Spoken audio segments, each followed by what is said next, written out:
जैसा कि हमने पहले देखा था कि रेंतारो वागुरी को प्रपोज कर देता है। जहाँ वागुरी कुछ जवाब देती उससे पहले ओसामी वहाँ टपक जाता है, जिसके बाद घर जाते हुए रेंतारो सोचने लगता है कि उसने काफी गड़बड़ कर दी है, इसलिए उसे अब कुछ करना चाहिए। जिसके बाद वो अपना फोन निकालता है और कहता है आज मैं पहली बार किसी को ऐसे कॉल करने वाला हूँ। जिसके बाद वो वागुरी को कॉल करने लग जाता है, जहाँ वागुरी भी शर्माते हुए उसका कॉल उठा लेती है। रेंतारो कहता है सॉरी मुझे माफ करना, क्या तुम इस टाइम थोड़ा फ्री हो? वागुरी कहती है हाँ बिल्कुल मैं फ्री हूँ। फिर रेंतारो कहता है आज के लिए तुम्हारा शुक्रिया, आज काफी ज्यादा मजा आया। वागुरी भी कहती है तुम्हारा भी शुक्रिया, और सच में आज सभी के साथ फायरवर्क्स में काफी मजा आया। फिर इसके बाद रेंतारो वही बात करता है जो उसने पहले कही थी। वो कहता है मैंने उस टाइम अचानक से तुमसे वो सब बोल दिया, मुझे माफ करना अगर मैंने तुम्हें परेशान किया हो तो। वागुरी ये सुन के थोड़ा शर्माने लगती है और कुछ बोलने ही वाली थी कि रेंतारो उससे पूछता है मुझे तुमसे दोबारा मिलना है और उस बारे में अच्छे से बात करनी है, इसलिए वागुरी सान क्या तुम मेरे लिए थोड़ा टाइम दे पाओगी? तब वागुरी कहती है हाँ मैं समझ गई, बट मिलने की जगह क्या मैं खुद डिसाइड कर सकती हूँ? रेंतारो कहता है हाँ बिल्कुल तुम जहाँ चाहो हम वहाँ मिल सकते हैं। तब वागुरी काफी शर्माते हुए बोलती है मैं तुम्हारे साथ समर फेस्टिवल में जाना चाहती हूँ। फिर इसके बाद फाइनली फेस्टिवल वाला दिन भी आ जाता है, जहाँ रेंतारो वागुरी का इंतजार कर रहा होता है। तभी वो वागुरी को देखता है जो काफी ज्यादा प्यारी लग रही होती है। वागुरी कहती है सॉरी मैंने तुम्हें इतना वेट करवाया। रेंतारो कहता है नहीं कोई बात नहीं, और फिर वो सोचता है आज का ये दिन मेरी लाइफ का सबसे यादगार दिन होने वाला है, जिसे मैं कभी नहीं भूलने वाला। तभी वागुरी उससे कहती है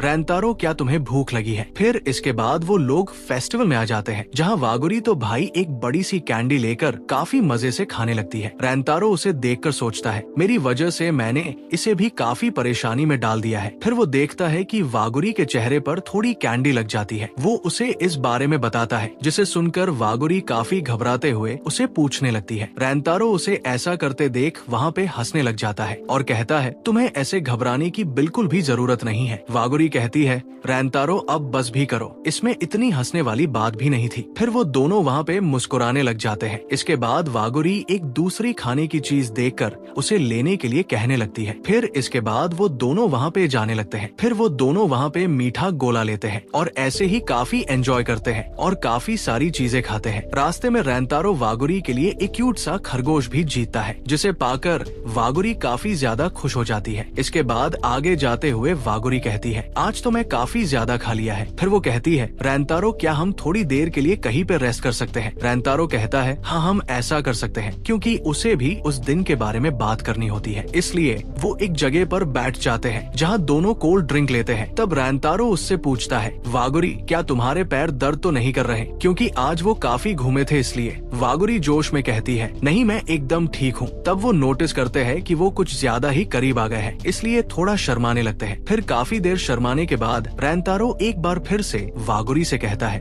कि मैं तुमसे काफी ज्यादा प्यार करता हूँ, और फिर उसे बताता है कि मैं हमेशा यही सोचता था कि हम जैसे हैं वैसे ही सब ठीक है, कम से कम मुझे तुम्हारी प्यारी स्माइल तो देखने को मिलती है, और मेरे लिए तो वो ही काफी था, क्योंकि मैं नहीं चाहता था कि हमारे वजह से स्कूल में कुछ गड़बड़ हो। बट उस दिन मैं सोचने लगा कि जब तुम्हारे साथ बिताया ये पल खत्म हो जाएगा तो मैं फिर अकेला पड़ जाऊंगा, और तब मैंने रियलाइज किया कि इस दुनिया में जितने भी कपल है सबकी फीलिंग्स बिल्कुल ऐसी ही होगी जो मेरी थी। इसलिए अचानक से मैंने वो बात तुमसे बोल दी। मैं जानता हूँ कि मैं काफी ज्यादा सेल्फिश बन रहा हूँ, जो बस सिर्फ अपने बारे में ही सोच रहा है, इसलिए मैं नहीं चाहता कि ये सब इस तरह से खत्म हो। फिर वो काफी ब्लश करते हुए कहता है वागुरी मैं तुम्हारे साथ थोड़ा और टाइम स्पेंड करना चाहता हूँ, इसलिए प्लीज क्या तुम मेरे साथ समय बिताना चाहोगी? फिर वो कहता है सॉरी मैं फिर से तुम्हें परेशान कर रहा हूँ, सच में मैं काफी सेल्फिश हूँ। इसके बाद वागुरी कहती है नहीं तुम सेल्फिश बिल्कुल भी नहीं हो। फिर वो कहती है रेंतारो क्या तुम्हें वो दिन याद है जब हम पहली बार मिले थे? रेंतारो कहता है हाँ वही दिन जब तुम काफी सारा केक खा रही थी। तब वागुरी कहती है मुझे लगता है मैं जिस दिन की बात कर रही हूँ और जो तुम बता रहे हो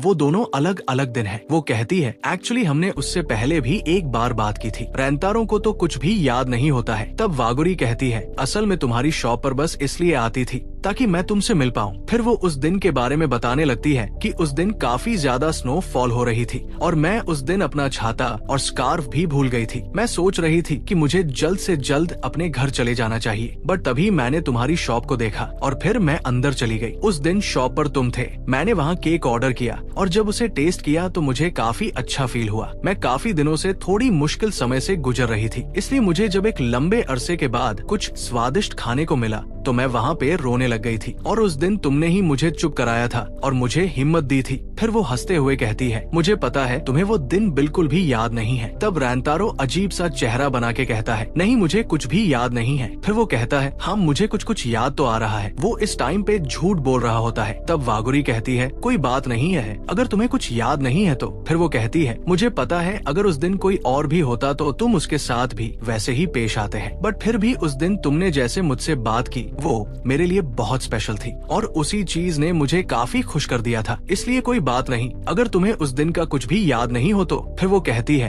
रैंतारो तुमने अभी कहा कि तुम हमारे स्कूल के बीच कुछ भी गड़बड़ नहीं करना चाहते, बट फिर भी हम एक ऐसी जगह मिले जिसका स्कूल से कोई लेना देना नहीं है, और वहाँ पे तुमने मुझे काफी हिम्मत दी जिससे मुझे भी तुमसे प्यार हो गया। और फिर इसके बाद जब भी मैं तुम्हारी शॉप पर आती तो मैं काफी अच्छे से मेकअप वेकअप करके, नए कपड़े पहन के, अच्छे से अपने बालों को सेट करके, और फिर काफी देर अपने आप को मिरर में चेक करने के बाद काफी एक्साइटेड होते हुए तुम्हारी शॉप पर जाने लगती और बस यही सोचती कि आज तो पक्का तुमसे बात करूंगी, जिससे फिर मेरा दिल जोर जोर से धड़कने लगता। फिर पास्ट का एक सीन आता है जहाँ रैंतारो की मम्मी वागुरी को देख के उसका वेलकम करने लगती है। वागुरी भी उन्हें थैंक्स बोल के अपना केक ऑर्डर कर देती है। तब वागुरी रैंतारो को देखती है और उसे देखकर वो काफी ज्यादा ब्लश करने लगती है और कहती है, ये किचन में क्या कर रहा है? मैंने तो सोचा था कि ये काउंटर पे होगा तो इस बहाने मैं इससे बात कर पाऊंगी। फिर वो बताती है, मुझे यहाँ के केक काफी ज्यादा पसंद है, इसलिए मैं यहाँ बार बार आती रहती हूँ। पर यही एक रीजन नहीं है, मैं तो असल में उस ब्लॉन्ड हेयर वाले लड़के से मिलना चाहती हूँ ताकि मैं एक बार उससे बात कर सकूँ। बट लगता है वो दिन जब उसने मुझसे बात की थी वो बस एक कोइंसिडेंट था। फिर तभी उसका ऑर्डर रेडी हो जाता है। रैंतारो की मम्मी कहती है, लगता है तुम मेन्यू का सारा आइटम चेक करने वाली हो। तब वागुरी कहती है, आपका सारा आइटम ही इतना टेस्टी है कि मुझसे रहा ही नहीं जाता। वो कहती है, वागुरी तुम्हारा शुक्रिया, मेरे हस्बैंड ये सुन के काफी खुश होने वाले हैं। वागुरी कहती है, क्या आपके हस्बैंड ये सब बनाते हैं? तब रैंतारो की मम्मी उसे बताती है कि ब्लैक कलर के कपड़ों में जो है वो मेरे हस्बैंड है और पास में जो खड़ा है वो मेरा बेटा है। वागुरी ये सुन के काफी सरप्राइज होते हुए कहती है, क्या सच में वो आपका बेटा है? तब वो कहती है, हाँ तुमने सही कहा, वो अभी फर्स्ट ईयर में है। वागुरी सोचती है, ये तो मेरी एज का ही है। मैं तो सोच रही थी कि ये उम्र में काफी बड़ा होगा। जिसके बाद वो एकदम से कुछ कहने वाली होती है लेकिन फिर रुक जाती है